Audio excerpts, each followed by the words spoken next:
The Duke of Hafford stood alone at the altar. 300 guests waited beneath glittering chandeliers. A bishop cleared his throat. The orchestra held a trembling final note. But the bride never came. Whispers began like a ripple across silk gowns and polished boots. Where is Lady Genevieve? Surely she is delayed. Someone should send for her. Then a cry burst from the corridor. She's gone. The words struck the chapel like thunder. The doors at the back still swayed slightly, as though someone had fled only moments before.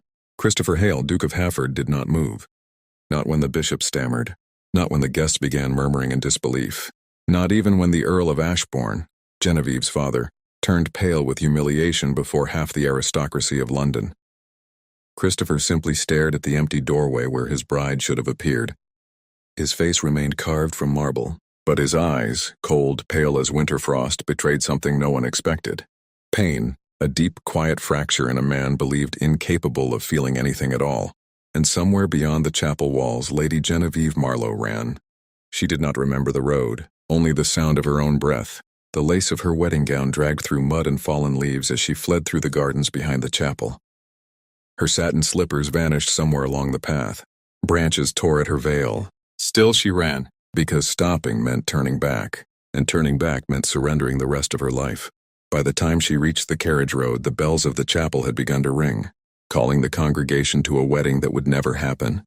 She did not cry, not yet, but one image burned itself into her memory forever. The Duke of Hafford standing before the altar, still, silent, watching the door she had just abandoned. She had expected fury in that gaze, humiliation, cold aristocratic pride. She had not expected sorrow, and that single human expression nearly made her turn back. Nearly, but fear pushed her forward. Fear of waking beside a stranger. Fear of smiling through a marriage arranged by two powerful families. Fear of slowly disappearing inside a life that belonged to everyone except her. So she chose ruin, and ruin followed her. 2 years later, Hampshire. The estate of her late Aunt Constance sat hidden among ancient oaks and misted fields. It was quiet here. No balls, no gossiping salons, no whispered scandal echoing through drawing rooms. Just the wind moving through the trees and the occasional creak of old wooden floors. Lady Genevieve Marlowe had become a ghost in the countryside. Society had not forgiven her. Victorian England did not forgive women who humiliated dukes. But here no one asked questions. The villagers knew only that a quiet young lady lived in the old estate. She read books, walked the gardens, and kept mostly to herself. On certain evenings she would sit beside the window as dusk settled over the hills, and sometimes, only sometimes, she touched the small gold ring, resting inside a velvet box. The wedding ring she had never worn, cold gold, a promise buried before it was ever spoken. She had convinced herself she had made the right choice. Freedom was worth the price, even if freedom came with loneliness, even if some nights felt unbearably quiet, even if she sometimes remembered the Duke's eyes at the altar, and wondered what kind of man he truly was beneath all that iron restraint. But those thoughts belonged to another life, a life she had abandoned, or so she believed. One October evening a carriage appeared at the iron gates. Genevieve noticed it from the garden path. The horses were tall, the carriage black and polished, and on its door gleamed a crest she knew far too well. Her heart stopped. The Hafford crest. Impossible.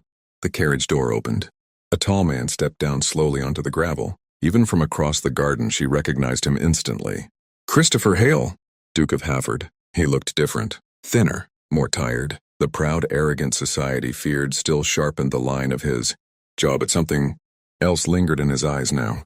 Weariness, and something far more dangerous. Determination. Genevieve's pulse thundered as he crossed the garden. Dead leaves crunched beneath his boots. Every step felt like the approach of judgment itself. When he finally reached the door, he knocked once. Firm, measured, unavoidable. Her hands trembled as she opened it. For a moment, neither of them spoke. 2 years of silence stood between them like a wall. At last he removed his hat. Lady Genevieve, he said quietly. His voice was deeper than she remembered, roughened by time. I need to speak with you. Her instinct screamed to close the door, to protect the fragile life she had built from the past she had escaped. But something in his expression stopped her. Not anger, not pride. Something far more unsettling. Vulnerability. Every instinct told her that allowing him inside would change everything. And perhaps that was exactly why she stepped aside. You may come in, she said softly. But only for a few minutes. Christopher crossed the threshold slowly, as though entering a place sacred and dangerous. The small drawing room was modest. Faded rugs, Old furniture, a fire not yet lit, nothing like the opulent estates he commanded. Genevieve folded her arms near the hearth, armor for a battle she never wished to fight again. "Why are you here?" she asked. Christopher turned toward her. For a long moment he simply studied her face, as if confirming she was real. Then he spoke the words that shattered the fragile calm of the room. "I cannot live," he said quietly, "without knowing why you ran from me." And Genevieve felt the past rise like a storm she had never truly escaped. For 2 years, Christopher Hale had imagined this moment. He had imagined anger, cold explanations, perhaps even indifference. But he had not imagined silence. Genevieve stood beside the hearth as though bracing herself against a winter wind, her hands clasped so tightly the knuckles had turned pale. "I cannot tell you," she said quietly. Christopher felt something twist in his chest. "Cannot," he repeated softly, "or will not?" Her gaze flickered toward the window. Both. The answer should have infuriated him. A duke was not accustomed to being denied anything, least of all the truth about a scandal that had humiliated him before half the aristocracy of England. Yet anger did not come. Only exhaustion. He stepped forward once. She stepped back immediately. The movement stopped him like a raised blade. "I did not come here to harm you," Christopher said. His voice had lost the command it once carried. "I came for peace." Genevieve's lips trembled. "Peace?" she whispered. "Yes." He looked around the modest room, the worn rugs, the faded curtains, the absence of servants waiting at attention. Nothing about this place resembled the life she had been raised for. Nothing resembled the life she had almost married into. "You left me before the altar," he continued quietly. "For 2 years I have lived with a single question." His voice lowered. "Why?" The words seemed to settle into the floorboards. Genevieve's shoulders sank slightly as though the weight of it had been pressing upon her all this time. "I was afraid," she said at last. Christopher blinked. He had expected many things. Cruelty, rejection, even contempt. But not this. "Afraid of what?" he asked. She looked at him then, really looked, at the tall, controlled man whose presence had once terrified London ballrooms. "At you," she whispered. The words landed between them like a dropped blade. Christopher's expression hardened slightly. "I have never harmed you." "I know," she said quickly. That was never the fear. A fragile silence followed. Genevieve moved slowly toward the window, her fingers resting against the cool glass.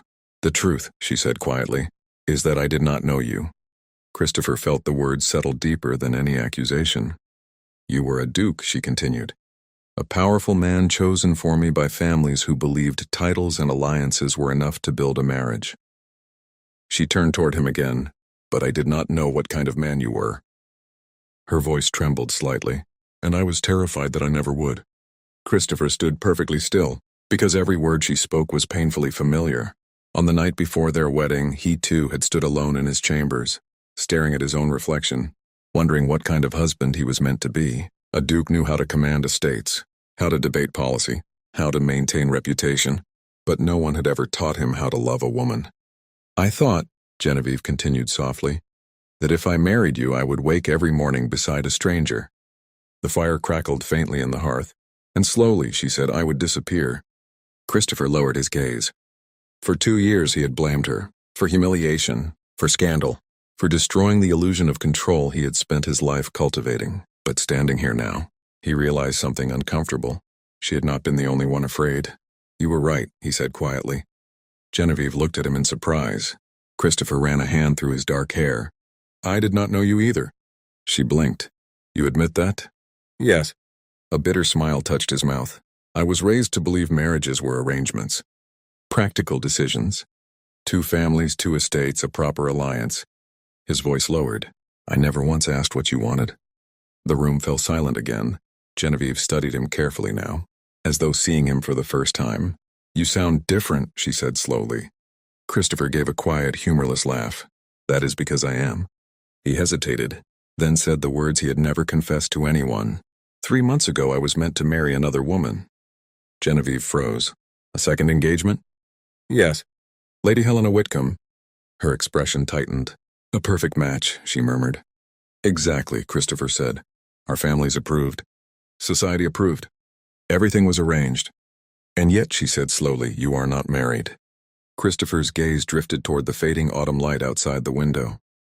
"Because on the morning of the wedding," he said quietly, "I stood in the chapel again." Genevieve's breath caught. "And suddenly," he continued, "I saw your face. The memory seemed to move through him like a shadow. You walking away? The empty doorway? The silence? He looked back at her, and I understood. Genevieve's voice barely rose above a whisper. Understood what? That if I married that woman, Christopher paused, I would be condemning her to the same prison you escaped. The words hung between them. Heavy, honest, and for the first time since he had arrived, Genevieve's expression softened. You ran too, she said quietly. Christopher nodded once. Yes. A strange sound escaped her then, not quite laughter, not quite disbelief. 2 scandals, she murmured. Christopher's mouth curved faintly. Society would say we are both cowards. Genevieve tilted her head slightly. Perhaps. Then her voice softened. Or perhaps we are the only 2 people who refuse to lie. Christopher looked at her. Really looked. And in that moment he understood something he had not expected. He had not come here seeking revenge or explanations. He had come because somewhere deep inside him, he had never stopped wondering about the woman who had been brave enough to walk away. Genevieve had not expected him to stay. After such a conversation, most men, especially dukes, would have left with stiff dignity and a cold farewell. Christopher did not. When dusk settled over the Hampshire hills and Mrs. Peaton brought tea with visible suspicion toward the unexpected guest, he remained quietly seated near the window. Not like a duke inspecting a tenant's drawing room, more like a traveler who had wandered somewhere unfamiliar and did not quite wish to leave. Genevieve poured the tea slowly. The porcelain cups clinked softly against their saucers, a strangely domestic sound. Thank you, Christopher said. The simple gratitude startled her more than any display of authority could have. She sat across from him, a careful distance. Outside, wind stirred the branches of the old oaks surrounding the estate. Inside, silence stretched between them. It was Christopher who broke it. Where are you staying? She asked. At the Thornley Inn, he replied. The one 3 miles down the road? Yes. Genevieve blinked. That place barely has 2 proper guest rooms. Christopher shrugged faintly. It is quiet. And no one bows when I enter. Something in his tone made her look at him more carefully. You find that comforting? I find it peaceful. For a moment, neither spoke. Genevieve understood that feeling more than she wished to admit. 2 years earlier, she had fled London precisely to escape the suffocating weight of expectation. Titles, reputation, judgment. Here she was simply Genevieve, not the scandalous bride who had abandoned a duke at the altar. How long will you remain? She asked quietly. Christopher hesitated. As long as you will allow it. Her fingers tightened around the teacup. That sounds dangerous. He smiled faintly. I thought you valued honesty. I do. But honesty can also be inconvenient. Christopher studied her expression. Careful, guarded, still ready to retreat at the slightest pressure. I will leave if you wish it, he said calmly. But I would prefer to stay. Genevieve's pulse quickened. The sensible choice would be to send him away immediately. His presence threatened the fragile peace she had spent 2 years building. Yet another voice inside her, quieter but persistent, whispered something else. Curiosity. She wanted to understand the man sitting across from her, not the Duke of Havard, but Christopher. Very well, she said at last. His eyebrows lifted slightly. You may stay. Under conditions. I expected nothing less. She placed her teacup carefully on the table. No titles, she said. No, your grace. No servants attending you here. Christopher leaned back slightly. And who will I be then? She held his gaze. Christopher. And you? Genevieve. He considered this for a moment, then slowly nodded. Agreed. Something shifted between them then. Not friendship, not forgiveness, but the beginning of something quieter, something far more uncertain. The next morning, the October sun rose pale over the Hampshire fields. Genevieve stepped into the garden expecting solitude. Instead, she found Christopher already there. He stood beside the tangled rose beds, sleeves rolled to his elbows, studying the wilderness of thorns with thoughtful concentration.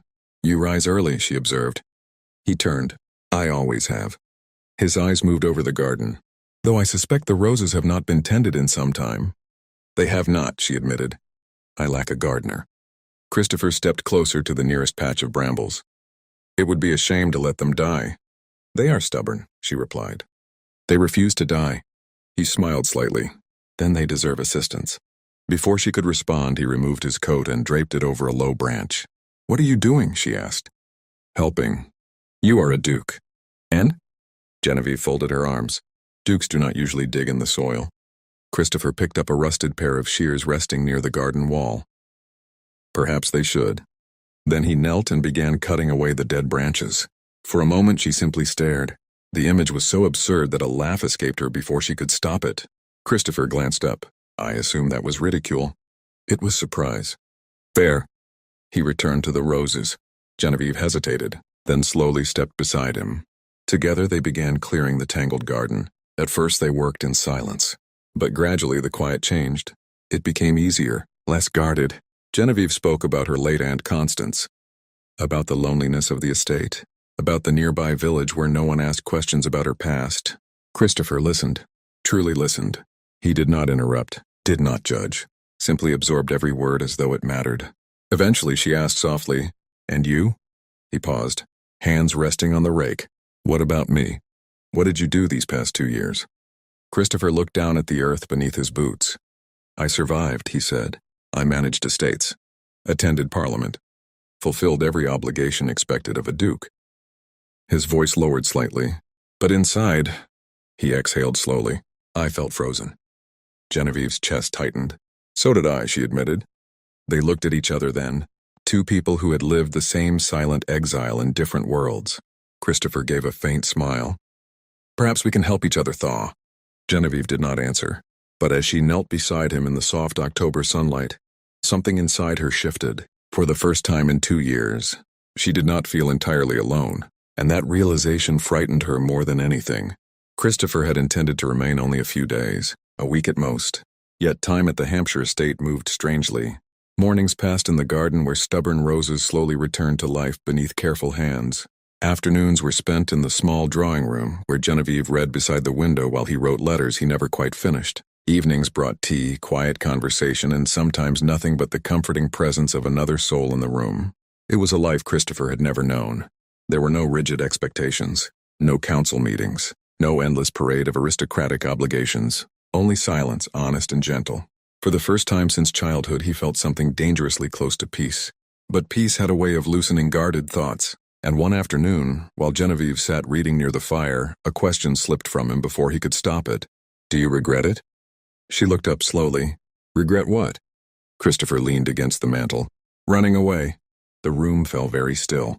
Genevieve closed the book in her lap, her fingers lingering on its worn leather cover. Outside, wind stirred the branches of the old oaks. Inside, the question waited. "Every day," she said softly. Christopher felt a strange tightening in his chest, and not a single one. He frowned slightly. "That sounds contradictory." "It is," she admitted. She rose and walked toward the window, staring out over the quiet garden they had slowly begun to restore. "I regret the scandal," she said. "The humiliation it caused you. My father's anger. My mother's disappointment." Her voice lowered, "And the way I left without a word." Christopher said nothing, because those wounds were real. But then she turned toward him, her gaze steady now. "But I do not regret choosing truth." The words landed with quiet force. "If I had married you," she continued gently, "something inside me would have died." Christopher felt the truth of it like a blow. He had imagined her life as his duchess many times. Graceful, elegant, perfectly composed beside him at endless dinners and social events. He had never imagined the cost of that image. "You would not have died," he said quietly. Genevieve gave a sad smile. "Perhaps not in body, but in spirit." Her eyes met his, "And you would never have noticed." Christopher lowered his gaze, because he knew she was right. At 28, he had been a man trained for command, not understanding. He would have mistaken obedience for happiness, and silence for peace. "I would have erased you," he admitted quietly. Genevieve shook her head gently, not intentionally. But yes, the words hung between them. Heavy, honest. Christopher turned toward the window, needing a moment to breathe. Outside, the garden showed the first fragile signs of life. Green shoots pushing through soil that had once been neglected. "Genevieve," he said slowly, "what if we began again?" The silence behind him was immediate and absolute. He turned. She had gone pale. "What do you mean?" she asked. Christopher ran a hand through his hair, frustrated with his own lack of clarity. "I mean, these past days. They have been different. Real." He took a slow step toward her. "For the first time in my life, I'm not performing for anyone. I am simply living." His voice lowered. "And I do not wish to lose that." Genevieve's breath trembled slightly. "Christopher, you make me feel alive," he said. The words escaped before he could stop them. Her reaction was immediate. She stepped back as though burned. You cannot say such things. Why not? Because they are not real. Christopher stared at her. They feel real to me. You have been here 1 week, she replied sharply.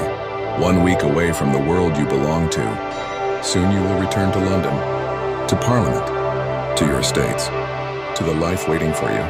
Her arms crossed tightly over her chest, and I will become nothing more than a pleasant memory. Christopher felt something stubborn rise inside him. That is not what I want. Genevieve shook her head. You do not know what you want. I know I do not want to leave you. Her eyes flashed. You are not in love with me. The statement landed like a verdict. You are in love with freedom, with the idea of escape, with a life without expectations. She took a slow breath. But that is not love. Christopher hesitated, because a small, uncomfortable voice inside him wondered if she might be right. Yet something deeper pushed him forward. Then give me time. Genevieve froze. To prove you wrong, he said quietly. For a long moment she simply stared at him. Fear, hope, uncertainty, all warring behind her eyes. And if you fail, she asked. Christopher stepped closer, close enough that the quiet warmth of her presence filled the space between them. Then I will leave. The words were calm, certain. And I will never trouble you again. Genevieve's hands trembled slightly. And if you succeed? Christopher's voice softened. Then perhaps we will both discover that second chances are not as impossible as we believed. The room felt suddenly smaller, the air heavier. Finally she spoke. 1 week, she said. Christopher blinked. You may stay 1 more week. And after that? Genevieve held his gaze. We decide. Christopher nodded slowly. We decide. And though neither of them said it aloud, they both understood something dangerous had begun. Not love, not yet, but possibility. And possibility, Christopher realized, could be the most frightening thing of all. The letter arrived on a gray morning heavy with rain. Genevieve recognized the seal the moment Mrs. Peaton placed it on the breakfast table. The Marlowe crest, her father's. Her stomach tightened. For 2 years, no letter had come from that house. 2 years of silence so complete it had felt like exile. Now the past had found her again. Christopher noticed the change in her expression immediately. You look as though you have seen a ghost, he said gently. Genevieve did not answer. She broke the seal slowly. The paper trembled in her hands as she read. The words were brief, brutally simple. Genevieve, your mother is gravely ill. The physicians believe her time may be short. She asks to see you. Come if you are able. Your father. The room seemed to tilt. For a moment, Genevieve could not breathe. 2 years of silence. 2 years of rejection. And now, when death approached, they remembered she existed. Christopher stepped closer. Is it serious? Genevieve nodded faintly. My mother is dying. The words felt unreal in her mouth. Christopher read the letter quietly. When he finished, he placed it gently back on the table. You must go, he said. Genevieve let out a shaky breath. I know, but fear twisted through her chest like ice. Then why do you look as though you cannot? She hesitated. Because I'm afraid. Christopher waited, afraid of seeing disappointment in her eyes. Genevieve whispered. Afraid of my father's anger? Afraid of walking back into that house where everyone remembers the woman who destroyed her family's honor. Christopher stepped closer. You are not that woman anymore. She looked up sharply. How would you know? His answer came without hesitation. Because I have watched you these past weeks. His voice was steady. You are stronger than the girl who ran from that chapel. Genevieve's throat tightened. You make it sound simple. It is not simple, he said quietly. But it is necessary. She stared at the letter again. The ink had blurred slightly where a tear had fallen without her noticing. Come with me, she said suddenly. Christopher blinked. To your family's estate? Genevieve nodded. I do not think I can face them alone. The request surprised them both. For a moment, Christopher said nothing. He understood exactly what such a journey would mean. Her father would despise him. Society would whisper even louder. But none of that mattered. If you wish it, he said gently, I will come. Relief washed across her face. They left the next morning. The sky was heavy with rain as a modest hired carriage carried them north. The roads were muddy and slow. Inside the carriage, silence filled the small space between them. Genevieve watched the countryside blur past the window. With every mile, the past grew closer. Christopher studied her quietly. Do you regret asking me to come? He asked at last. She turned toward him. No. He nodded. Good. She hesitated. Do you regret agreeing? Christopher smiled faintly. Your father will likely attempt to throw me out of the house. That is very possible. And yet, he continued calmly, I find I do not particularly mind. Genevieve laughed softly. The sound surprised them both. By nightfall, the carriage rolled beneath the iron gates of the Marlowe estate. The great house loomed ahead, tall and solemn beneath the dark sky. Servants hurried forward with lanterns. Their expressions changed instantly when they recognized Genevieve. Shock, discomfort, curiosity. The old butler stiffened visibly. Lady Genevieve, he said carefully. His gaze shifted toward Christopher, and his grace. The name echoed faintly through the hall as they entered. A moment later, footsteps sounded on the staircase. Lord Marlowe appeared at the top. He looked older than Genevieve remembered. His shoulders stooped slightly with age, but the anger in his eyes had not faded. When he saw Christopher, his face drained of color. You, he said sharply. How dare you come into this house? Genevieve lifted her chin. He came at my request. A request? Her father repeated with disbelief. This man is the reason our family became a laughingstock. Christopher stepped forward calmly. With respect, my lord, I believe your daughter's actions were her own. Lord Marlowe's eyes flashed. And why are you here now? Christopher did not hesitate. Because she asked me to stand beside her. Silence filled the hall. Genevieve felt something shift inside her chest. Not love, not yet, but something close to awe. Christopher had known exactly what this moment would bring, and he had come anyway. And in that instant, Genevieve understood something she had never expected. For the first time in her life, someone had chosen to stand beside her no matter the cost. Christopher knew the moment he stepped into the chamber that Lady Marlowe was dying. The room smelled faintly of lavender and candle wax, the quiet perfume of a house preparing for loss. Heavy curtains dimmed the afternoon light. The once elegant woman lay pale against the pillows, her breathing shallow and uneven. But when her eyes found Genevieve standing at the doorway, something fragile sparked back to life. Genevieve, she whispered. The single word broke the fragile control Genevieve had held since arriving. She crossed the room quickly and fell to her knees beside the bed. I'm here, mother, she said, her voice trembling. I came. Lady Marlowe's thin hand lifted slowly, brushing against her daughter's cheek. For a moment, she simply studied Genevieve's face, as though memorizing every detail. You look stronger, she murmured. Genevieve tried to smile. I learned how. A weak breath escaped the older woman. Good. Her gaze shifted slowly across the room until it settled on Christopher standing quietly near the door. Your Grace? Christopher stepped forward immediately. He lowered himself beside the bed, abandoning all aristocratic distance. Lady Marlowe. She regarded him for a long moment. Then something unexpected happened. She smiled. Thank you, she whispered. Christopher frowned slightly. For what? For coming with her. Genevieve blinked, surprised.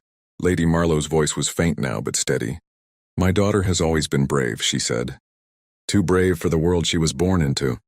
A quiet cough shook her chest. I was not. Genevieve squeezed her hand. Mother? No, Lady Marlowe continued gently. It is time to speak honestly. Her gaze moved between them. I married your father because it was expected. I smiled at the proper dinners. I played the part society required.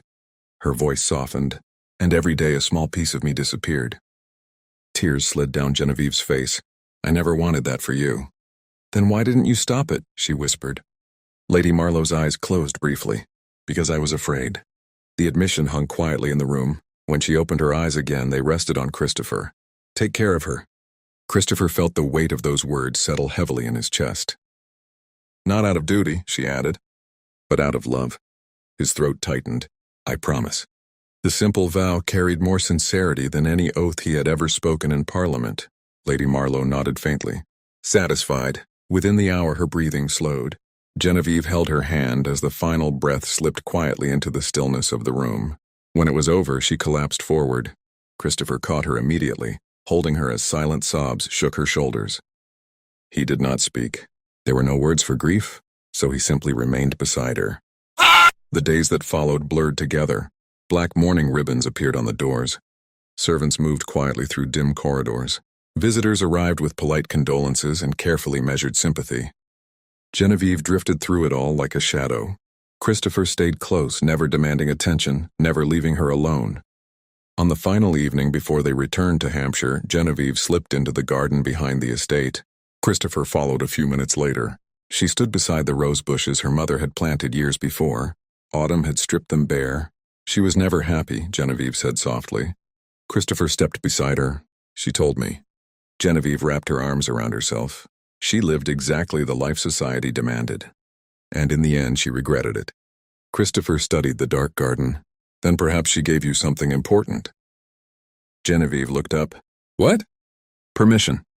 She frowned slightly. To live differently. The words lingered between them.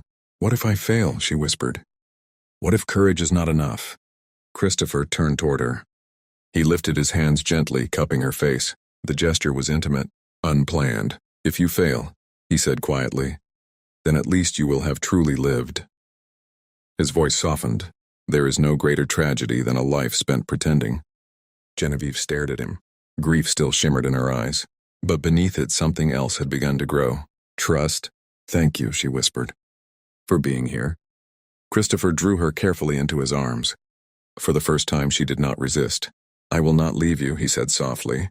And as Genevieve leaned into his embrace beneath the cold autumn sky, something shifted between them. Not yet, love, but the unmistakable beginning of it. Hampshire felt quieter when they returned, perhaps because grief still lingered inside Genevieve like an echo, or perhaps because everything between her and Christopher had changed. The house felt different. The garden they had rebuilt together seemed fuller, softer somehow beneath the pale winter sunlight. Yet Genevieve kept her distance, not deliberately, not cruelly, but cautiously. Christopher noticed. Of course he did. He had learned to read the smallest shifts in her silence. So he waited. Days passed. Then one morning, Genevieve finally stepped into the garden again. Christopher was already there, turning the soil near the rose beds they had once rescued together. He did not look up immediately, giving her the choice. Always giving her the choice. I owe you an apology, she said quietly. Christopher lifted his head. For what? For hiding. He brushed dirt from his hands. You were grieving. That is not an excuse. Her eyes lowered slightly. You stood beside me through the worst moment of my life, and I have barely spoken to you since. Christopher studied her gently. You did not need to speak. She stepped closer. But there is something I must say. The winter air felt still. I know what you told me before we left Hampshire, she continued. That you loved me. Christopher remained silent. I never answered you, she said softly. His expression did not change. I did not expect you to. But I have an answer now. Christopher's heartbeat quickened. Genevieve's voice trembled slightly. When I ran from that chapel 2 years ago, I believed freedom meant being alone. Her gaze met his. I believed love would trap me. She swallowed. But somewhere between that day and this moment, something changed. Christopher waited, afraid to breathe. You did not try to control me, she continued. You did not demand forgiveness. You simply stayed. Her eyes glistened, and I realized something frightening. Christopher stepped forward. What is that? Genevieve gave a faint, breathless smile. I'm no longer afraid of loving you. The words landed softly, yet they felt like thunder. Christopher crossed the remaining distance between them. Genevieve. She shook her head gently. Let me finish. Her voice steadied. I love you. Silence fell across the garden. Christopher stared at her as though the world had suddenly shifted beneath his feet. For a long time, she continued quietly, I believed love and freedom could not exist together. But you proved me wrong. Christopher exhaled slowly, emotion tightening his chest. You once ran from marrying me, he said softly. Genevieve nodded. Yes. And now? She stepped closer. Now I choose you. The simple certainty in her voice shattered the last restraint Christopher had been holding. Without warning, he dropped to one knee before her. Genevieve gasped. Christopher! I was supposed to kneel before you once before, he said quietly. His voice carried both humor and something deeper, but fate had other plans. From his coat pocket he withdrew a small velvet box. Genevieve's breath caught. This time, he said gently, I ask with no arrangements, no pressure, no expectations from society. He opened the box. Inside rested a simple gold ring. Only love. Christopher looked up at her. Lady Genevieve Marlowe. His voice softened. Will you marry me? Tears spilled down her cheeks before she could stop them. Yes, she whispered. Christopher blinked. Yes? She laughed through her tears. Yes. The word echoed across the quiet garden. Christopher rose quickly, pulling her into his arms. For a moment neither spoke, two souls who had nearly missed each other entirely. Now standing together in the winter sunlight, I promise you something, Christopher murmured against her hair. What? You will never lose yourself with me. Genevieve smiled softly, and you will never have to pretend again. He kissed her then, not the restrained gesture of aristocratic propriety, but a kiss filled with relief, devotion, and hard-won joy. And somewhere beyond the garden walls, society would gossip, scandals would whisper, but for the first time in their lives, neither of them cared. Because this time, when the Duke of Hafford knelt before Genevieve Marlowe, she did not run, she chose him, and that choice changed everything.